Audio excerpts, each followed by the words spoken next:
Ang JD naman naghahanda na para sa kanilang concert pero maliban po sa kanilang on-screen tandem, nagkakamabutihan na nga ba sina James at Nadine? Yan ang umagang balita ni Jeff Fernando.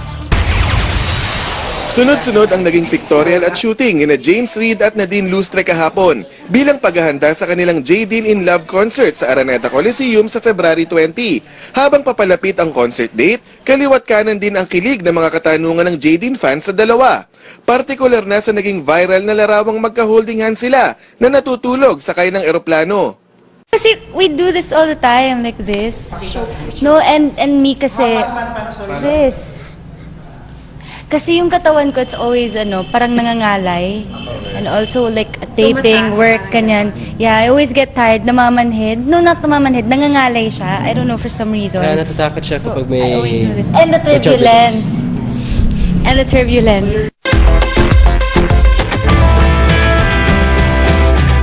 Nalalapit na rin ang pagtatapos ng kwento ng top-rating kilig seryeng On the Wings of Love na pinagbibidahan ng Jadine.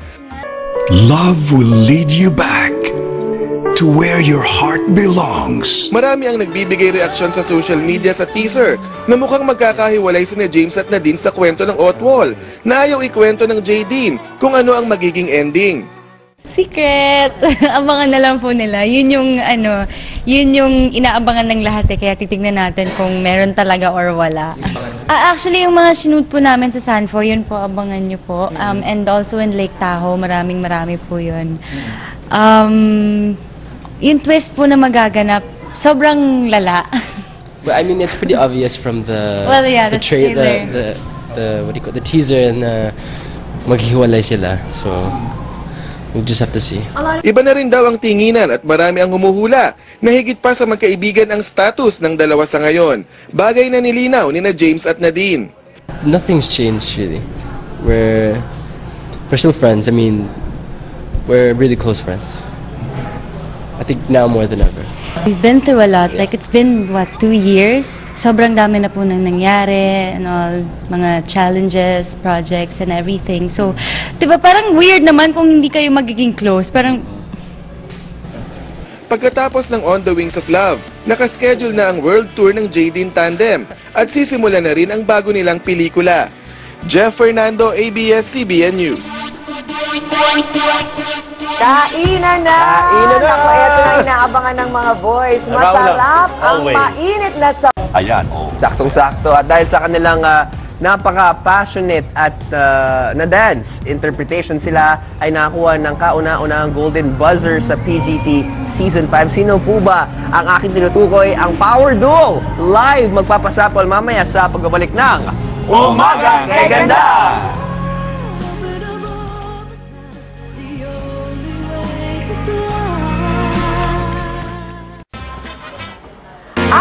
Sabay-sabay pa rin tayong kikiligin kasama ang first Golden Buzzer contestant mula sa Pilipinas Got Talent Season 5, ang Power Duo. Abangan ang kanilang makapigil hiningang performance sa pagbabalik ng Umaga Kay Ganda.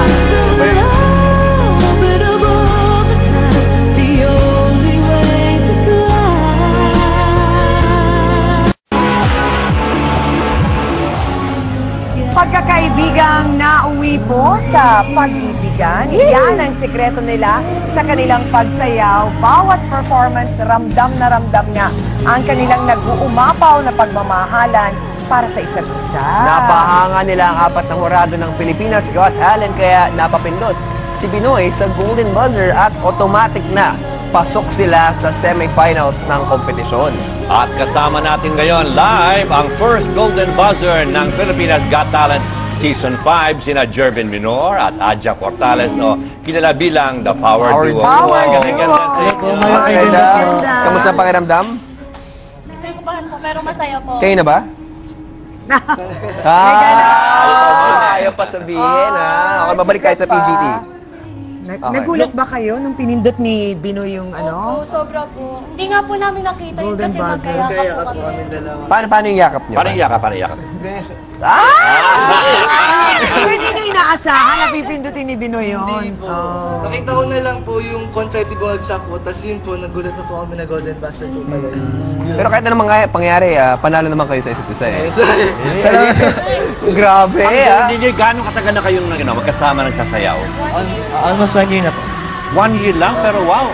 Mahirap yung ginagawa ninyo. Meron ka bang background sa Pagsasayaw. acrobatics, ganyan, gymnastics?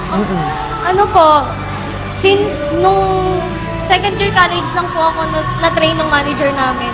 Yun po, dun lang po ako natuto sa kanila. Ang bilis! Galing! Oo nga eh. Yung iba sa mga PGT contestants, nakita nila, di ba? Paano kayo Yung mga naghahanda kalaban, naman no? para sa semifinals? Ayun po, pinaghahandaan po talaga namin. Lagi po kami training araw-araw.